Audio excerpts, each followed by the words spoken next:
بسم اللہ الرحمن الرحیم. میں ہوں طاہر ڈھینڈسا اور آپ دیکھ رہے ہیں ٹی ڈی ڈیجیٹل.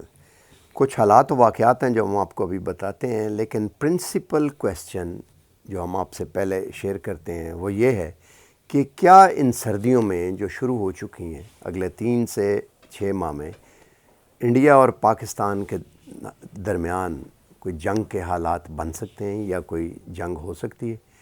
چینل کو لائک اور سبسکرائب کر لیں اور ہو سکے تو بیل آئیکن کو بھی پریس کر لیں. ہم آپ کو اس کا جواب ابھی دیتے ہیں. یہ جو تھیٹر ہے اس میں بڑے چینجز ہونا شروع ہو گئے ہیں ایک دم سے. 2-3 تھیٹر جو کہ ایک دم ہاٹ ہو گئے ہیں. ایک تو امریکہ کا یہاں سے نکلنا اور اڈوں کے لیے کوشش کرنا. اب وہ اس کے بعد بلیک سی میں گھس گئے ہیں، اور یہ ایسے وقت گھسے ہیں جس وقت روس جو ہے وہ بڑا اگریسو ہوا ہے، اور یوکرین کا خیال ہے کہ کہیں وہ آ کے ہمیں کچھ اور ایریا ہمارا انیکس ہی نہ کر لیں. امریکہ کے 2 بڑے نیول ویسل جو کہ بڑے جدید ہتھیار سے لیس ہیں اور ایک قسم کا اگریشن کے لیے بڑے دیرون، وہ ترکی کے راستے بحر اسود میں داخل ہوئے ہیں. اور اس موقع پہ کوئی انٹوورڈ انسیڈنٹ ہونے سے بچانے کے لیے CIA کے چیف ولیم برنز بھی ماسکو میں ہیں، جو ان کے روس کے سیکورٹی چیف سے مل رہے ہیں.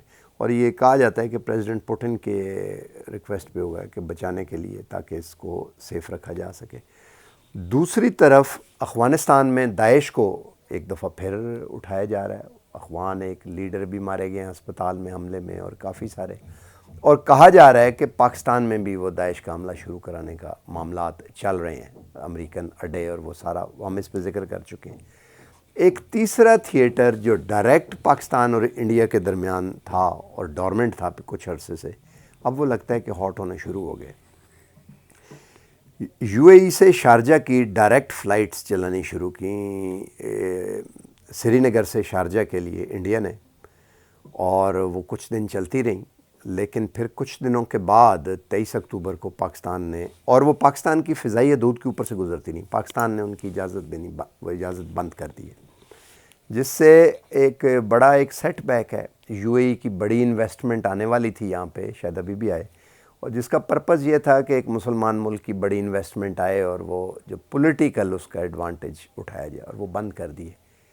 اس کے ساتھ ہی گراؤنڈ پہ بڑی ایک عجیب قسم کی چیز دیکھنے میں آ رہی ہے. جو پہلے باتیں تھیں، پونچھ جو کہ پاکستان اور انڈیا کے درمیان کشمیر میں ایک ڈیوائیڈڈ ڈسٹرکٹ ہے، کچھ یہاں ہیں کچھ وہاں پہ ہے، وہاں پہ کشمیری مجاہدین نے فوج کو کے ساتھ اسکرمشز شروع کر دی تھیں.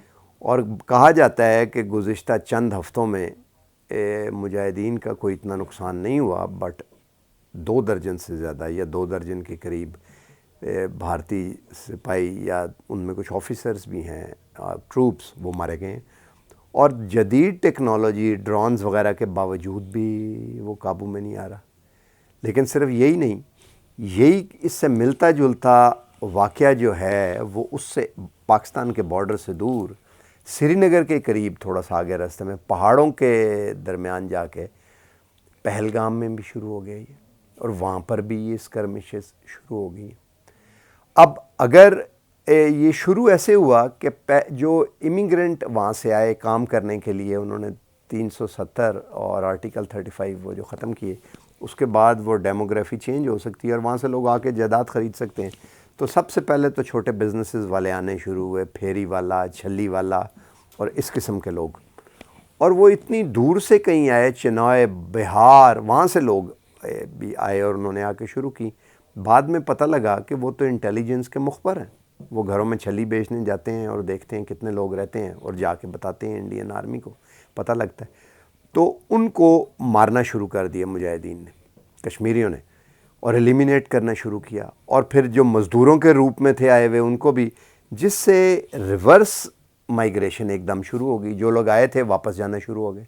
جب یہ ہوا تو ظاہر ہے انویسٹمنٹ کا فیوچر بھی جو ہے وہ کسی حد تک خطرے میں پڑ جاتا ہے. اب یہ فلائٹس بھی ختم کر دی ہیں پاکستان نے یہ اجازت دینے سے. تو لوکل حالات جو انڈیا کے ہاتھ سے نکل رہے ہیں، اس کو دیکھتے ہوئے اس کو سپل کرنے کے لیے، ٹو ریزونیٹ، یہ اجازت بھی ختم کر دی ہے پاکستان نے ان کی، کہ اوپر سے پاکستان کے اوپر سے وہ فلائٹس گزر سکیں. اب دوسری طرف کشمیر وادی کے ساتھ لداخ لگتا ہے، اور پرلی طرف چائنا جو ہے، اب یہ لگتا ہے کہ وہ ڈیفنس نہیں بلکہ اوفنس کے لیے دے آر ریڈی. اور صرف لداخ میں نہیں، وہ ساتھ ہماچل پردیش، پوروانچل پردیش میں بھی، وہ جو کہ کہتے ہیں کہ ایکسائچن ہمارا علاقہ ہے، یہ ان کا علاقہ ہے، وہ کلیم کرتے ہیں، اس میں بھی کر رہے ہیں. جو ڈیفنس لائنز ہیں انہوں نے آکوپائڈ، جو انہوں نے چھینا انڈیا سے علاقہ، اس میں انہوں نے اپنے S-400 اور باقی ڈیفنس میزائل بھی ڈپلوائے کرنا شروع کی ہیں. کالونیز جو ہیں وہ ایسی جگہ پہ فوج کی بنا رہے ہیں کہ امیجیٹلی اگریسو وہاں سے سپلائی آ سکے، اور ہیوی ایکوپمنٹ لا کے اسٹیشن کر دی انہوں نے وہاں پہ. اور ٹروپس بھی 2 لاکھ کے قریب سنا ہے موو کریں گے ابھی وہ، اور کچھ موو کر دیے، اور انہیں سردیوں میں ایگزسٹ کرنے کی تیاری بھی شروع کروا دی انہوں نے کرنے کے لیے. اب انڈیا اگر یہ بہت زیادہ بوائل کر جاتا ہے معاملہ سارا، تو 2 چیزیں آگے. ایک تو کہا جا رہا ہے کہ امریکہ اڈے مانگ رہا ہے، اور اڈے جو ہیں ظاہر ہے وہ امریکہ اگر اڈے مانگتا ہے تو ان کو سب سے زیادہ سوٹ لداخ کرتا ہے، کیونکہ وہ ایک تو چین کے بالکل سر پہ آ کے بیٹھ جائیں گے، اور پھر تھوڑا سا پرے تاجکستان کی سرحد سے، جو اوپر سے واخان کوریڈور کے اوپر سے ہو کے اگر جاتے ہیں تو ظاہر ہے سینٹرل ایشیا بھی پورا آتا ہے، افغانستان میں بھی گھس سکتے ہیں. اور اس سے پہلے لداخ میں امریکن اڈا تھا بھی، ایک آبزرویٹری تھی ان کی، جو بعد میں انہوں نے ختم کر دی کیونکہ افغانستان آگے خود 20 سال پہلے انہوں نے کہا اب ضرورت نہیں ہے، تو وہ ڈورمنٹ سی شاید ہو ابھی بھی اس کے اثرات کچھ، ابھی تک انڈیا نے اس کا کوئی جواب نہیں دیا. اور دوسری طرف یہ ہے کہ چائنا نے بھی اگر دیکھیں تو وہ لگتا نہیں کہ وہ انڈیا کے خلاف تیاری ہے. وہ تیاری یہ ہے کہ یہاں پہ ایک سپر پاور ملٹری کا اگر اڈا بن جائے تو اسے کس طرح ٹیکل کرنا ہے.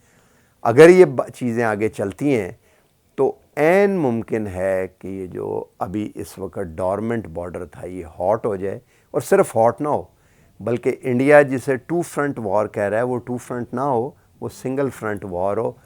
اور چائنا کے بارے میں اور پاکستان کے بارے میں انڈین ایکسپرٹ ملٹری بتا چکے ہیں کہ کس طرح ان کی انٹرآپریبلٹی ہے، اور کس طرح ایک ہی اسلحہ استعمال ہوتا ہے اور کٹھے لڑ سکتے ہیں، اور کرنل لیول تک جوائنٹ ٹریننگ کی ہے. تو دونوں انڈر اے سنگل کمانڈ یہ آپریشنز دونوں سائیڈوں سے ہو سکتا ہے. اگر یہ ہوتا ہے تو اس سے بچنے کے لیے انڈیا کے لیے ضروری ہو جائے گا کہ وہ راجستھان یا کراچی کوئی اور، یا سیالکوٹ سے یا لاہور سے، جو بھی کوئی اور فرنٹ بھی کھولے. نتیجتاً یہ ہے کہ یہ ایک آل آؤٹ وار کے لیے جو آرکیٹیکچر ہے وہ بلٹ ہو گیا. کب یہ ہو سکتا ہے؟ ان سردیوں میں کسی وقت. دیکھتے ہیں کہ آگے کیا ہوتا ہے. اس میں امریکہ کی بھی بڑی ہوگی، کیونکہ اگر اڈے نہیں ملتے تو ظاہر ہے وہ چاہیں گے کہ اس کو سکیل اپ کر کے ایک اور چیز اس کو اس طرح سے کریں، کیونکہ اس کے نتیجے میں ظاہر ہے پھر یہ انٹرنیشنلائز ہو جائے گا، اور وہ ہو سکتا ہے اور زیادہ انٹرنیشنل انسٹیٹیوشنز کو یوز کر کے اندر زیادہ بہتر آپریٹ کر سکیں یا اپنے انٹرسٹ کو پروٹیکٹ کر سکیں. تو لگتا یہ ہے، ہم آپ کو اس کا بتاتے رہیں گے جو ہی کوئی آگے اس میں ڈیولپمنٹ ہوتی ہے، will keep you in touch. But لگتا ہے کہ یہ اب بارڈر جو ہے اٹ از سمرنگ، اور شاید اسی لیے پاکستان میں ایک بالکل ڈیڈ خاموشی بھی تھی. لیکن اس خاموشی کے دوران میں آپ کو آئندہ کبھی بتاؤں گا، فوج نے اور ملٹری اسٹیبلشمنٹ نے مکمل تیاری کی ہے کہ اگر یہ ہو تو کیا کرنا ہے. آئندہ کبھی بتائیں گے. آج تک کے لیے اتنا ہی. ملتے ہیں اگلے پروگرام میں. ہمارے چینل کو لائک اور سبسکرائب کر لیں، اگر ہو سکے تو بیل آئیکن کو بھی پریس کر دیں، اور پلیز اپنے کمنٹس بھی دیں. اللہ حافظ.